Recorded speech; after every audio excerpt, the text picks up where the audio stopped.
नमो वरिहन्ताणं नमो सिद्धाणं नमो आयर्याणं नमो वज्रायाणं नमो लोये सव्यसाहूणं।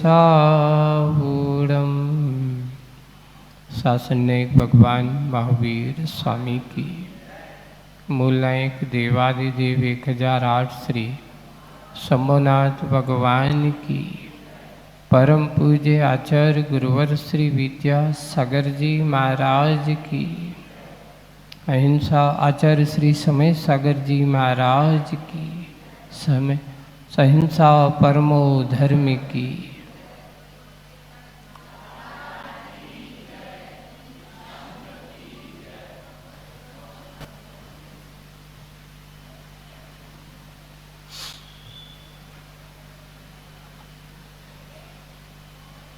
बात तो अपनी कल जो चली थी मोल अनमोल की बात है। मूल्य किसका होता है और अनमोल क्या है, तो कहा गया संसार की जितनी भी जड़ वस्तुएं हैं इनका कोई ना कोई मूल्य होता है, कीमत होती है। धन पैसे से उसको हम जुटा सकते हैं, खरीद सकते हैं, लेकिन अनमोल वस्तु जो है इसको खरीदा नहीं जा सकता। जैसे कि उन्होंने लिखा अपनी आत्मा बहुत अनमोल है, प्रत्येक आत्मा अपने आप में मूल्यवान है।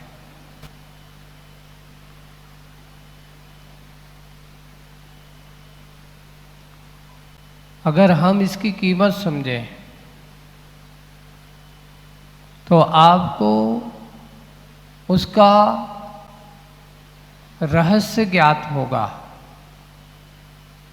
कभी कभार क्या होता है, व्यक्ति के पास इतनी अटूट संपदा होती है, पर अटूट संपदा होकर के उस संपदा का उसको भान नहीं होता कि मेरे पास इतनी कीमती चीज है। एक बहुत अच्छी प्रसंग पढ़ने में आया। एक व्यक्ति जीवन से निराश हो गया। अब किस कारण से हो रहा है?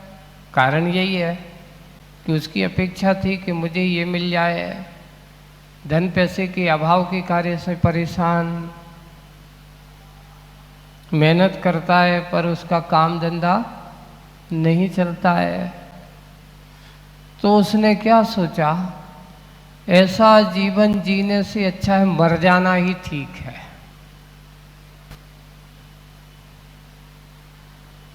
मर जाना ही ठीक है। तो उसने विचार किया कि आज तो अपन को सुसाइड करना है, अब मरना है। क्यों, अब बहुत हो गए परेशान होते होते, इतनी मेहनत इतना सब कुछ करते हैं।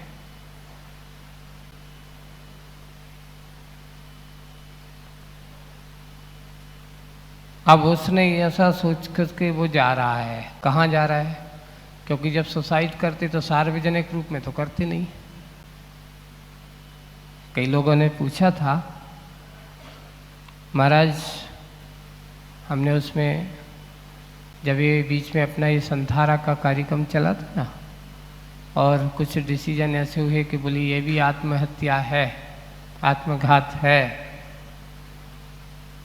संधारा को या संलेखना को आत्महत्या कर करके ऐसे लोगों ने सिद्ध किया। तो उनके लिए हेतु दिया था, बताओ आत्महत्या जो करता है वो सार्वजनिक रूप से करता है? कोई नहीं करता। लेकिन हमारी संलेखना कभी भी एकांत में नहीं होती। सार्वजनिक रूप में होती हैं। आप बताओ, संलेख ना करने वाला टेंशन में संलेख ना करता है, आत्महत्या करने वाला किस में करता? कोई ना कोई टेंशन में है। उनको कोई टेंशन नहीं है, टेंशन होते हैं, उनको किसी प्रकार का कोई टेंशन नहीं होता। इतना दुख हो करके ये बताओ, आत्महत्या कोई पूछ के करता है? नहीं करता है। लेकिन संलेखना के साधक सबसे पहले उत्तम क्षमा करके जाता है। भाई सबसे कोई गलती हुई हो, अब मैं अपने आप को होश पूर्वक उत्तम विचारों के साथ अपने आप के जीवन का कल्याण करना चाहता हूँ। इसलिए संलेखना को आत्मघात कहना ये बहुत बड़ी भूल है, लोगों की समझ से परे है। तो यहाँ पर वो व्यक्ति जिसके बारे में बात कर रहा था कि उसने सोचा कि अब तो निराश हो चुका हूँ, जीवन जीने से कोई फायदा नहीं है, और जाकर के अब तो अपन जंगल की ओर जा रहा है। और उसने एकांत स्थान को, ऐसा एक पहाड़ की ओर जा रहा है, तभी रास्ते में क्या देखता है कि एक अच्छा घना पेड़ की छाया पर एक मुनि महाराज बैठे हुए हैं, है ना, और उनके पास कुछ श्रावक भी बैठे हुए हैं। और श्रावक कोई सामान्य नहीं था, उस समय उन मुनिराज के पास उन नगर के राजा भी वहां पर बैठा हुआ है। उनके उपदेश सुनकर के अपने आप को कृत करता है। तो उस आदमी ने देखा ये क्या हो रहा है, अब मरने तो जा ही रहे हैं, चलते चलते थोड़े से जाके देख लें यहाँ पे क्या हो रहा है, क्यों लोग बैठे थे, भीड़ क्यों लगी हुई है। चला गया, वहां जाकर के गुरु महाराज का उपदेश चल रहा था, बैठा है, सब लोग अपनी जिज्ञासाएं रख कर के समाधान कर रहे हैं। वो बैठा हुआ सुन रहा है, बोले कि चलो थोड़ी बात सुन ही लेते हैं इनकी बात को। जीवन की बहुमूल्यता का रहस्य उनको सुनने में आ गया। अब एक एक करके सब लोग जा रहे हैं। वो व्यक्ति भी उठा, है ना, और वो भी जाने को तैयार हो गया। तभी महाराज कहते हैं, वो भी निमित्त ज्ञानी थे और उन्होंने देख करके जान लिया कि ये व्यक्ति ऐसा कुछ गड़बड़ करने वाला है।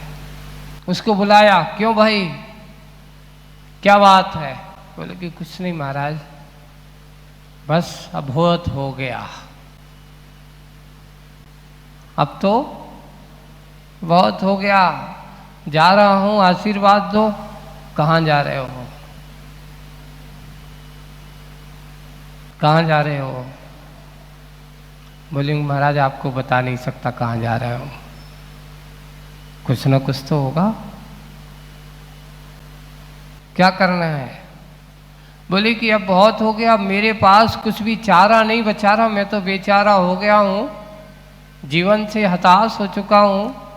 अब तो एक ही उपाय है कि बस जीवन का अंत करना ही मेरा लक्ष्य बन चुका है। अच्छा, तभी उन्होंने वहाँ बैठे हुए एक व्यक्ति का, देखो ये राजन है मेरे पास, मैं जैसा कहूँगा वैसा हो सकता है, आप एक काम करो, मैं जो कुछ कहूँ तुम किस लिए मरने जा रहे हो? बोले इसलिए मरने जा रहा हूँ कि मैं बहुत परेशान हूँ, पैसा मेरे पास है नहीं है और हमारा कुछ धंधा पानी चल नहीं रहा है, इसलिए अब तो मैं मरण करके ही एक अच्छा आप बनने जा रहे हैं। आपको पैसे की ज़रूरत है, पैसे की ज़रूरत है, अच्छा है, ठीक है, आपको पैसा चाहिए? बोले कि हाँ पैसे चाहिए, उसके लिए बिना तो हमारा काम चलेगा नहीं, तुम्हें पैसा मिल जाएगा, लेकिन एक काम करने बदले में कुछ तो देना पड़ेगा। एक काम करो, तुम्हें कितना पैसा चाहिए? बोले कि मेरे पास कम से 2, 5, 10 लाख रुपए की जरूरत है। उनने कहा तुम्हें 10 लाख रुपए मिलेंगे, तुम अपना एक हाथ उनको काट के दे दो।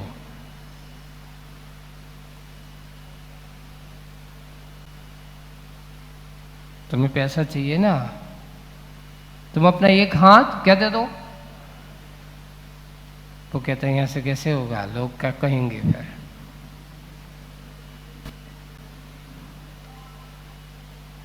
अच्छा एक काम करो, तुम एक हाथ में अच्छा नहीं लगे, दोनों हाथ दे दो, 20 लाख मिलेंगे।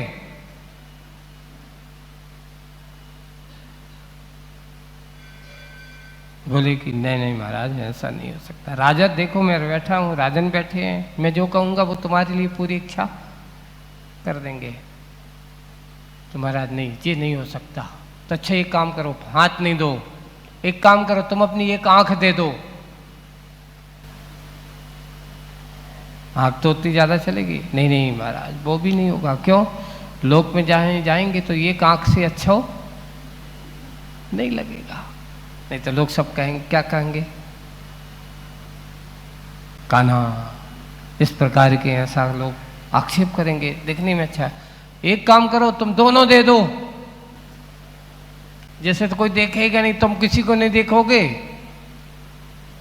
है ना, और कोई क्या देख रहा से तुम्हारा कोई मतलब नहीं होगा। तो वो कहता है ऐसा जीने से क्या मतलब जो हम ना देखें।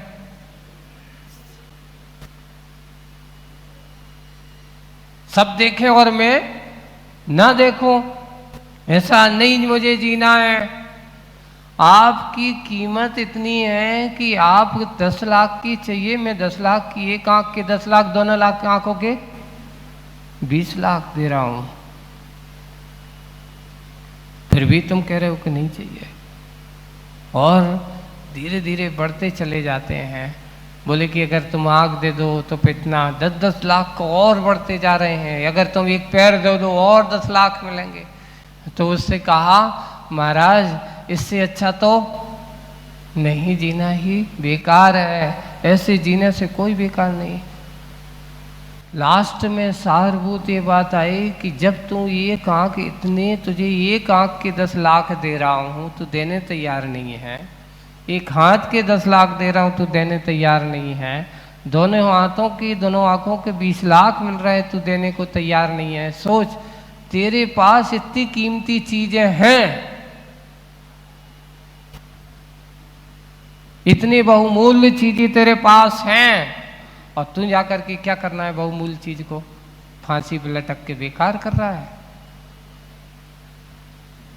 आत्मघात करके। इस बहुमूल्य चीज के तेरे पास इतनी कीमती चीजें हैं और तू जाकर के क्या कर रहा है, व्यर्थ में जाकर के इतनी बहुमूल्य चीजों का दुरुपयोग कर रहा है सिर्फ संपत्ति के लिए। सिर्फ हताश हो गए कि आज तेरी परिस्थितियां, कर्म का उदय थोड़ा सा विपरीत क्या हुआ, सिर्फ थोड़े से कर्म के उदय में इतनी विपरीतता आने से तू अपने आप को मरने के लिए जा रहा है। थोड़ा सा सामना कर। देखिए इसमें कहा है, जो व्यक्ति संघर्ष और परिस्थितियों का सामना करने से मुंह छिपा करके भागता है उसको कायर कहा जाता है। क्या कहा जाता है? कायर कहा जाता है। लेकिन जो परिस्थितियों का सामना करता है, जूझ करके, भला ही जूझते हुए मर जाए, संघर्ष करते हुए उसका अंत हो जाए, लेकिन वो कायर नहीं कहलाता, पुरुषार्थी कहलाता। पुरुष जो होता है उसको क्या कहा, जो हमें पुरुषार्थशील हो उसका नाम पुरुष होता है। जो काम से, अपने संघर्षता से, अपने आप के सामने परिस्थितियों से जूझ करके भागे, वह पुरुष नहीं, उसको कायर कहा। इसलिए हमेशा अपने आप के जीवन को कीमती समझो, अनमोल समझो, इसके मोल को समझने की कोशिश करिए। कीमती क्या है, बहुमूल्य क्या है, अरे मनुष्य जैसी संपत्ति, मनुष्य पर्याय जैसी बहुमूल्य चीज और कोई दूसरी नहीं है।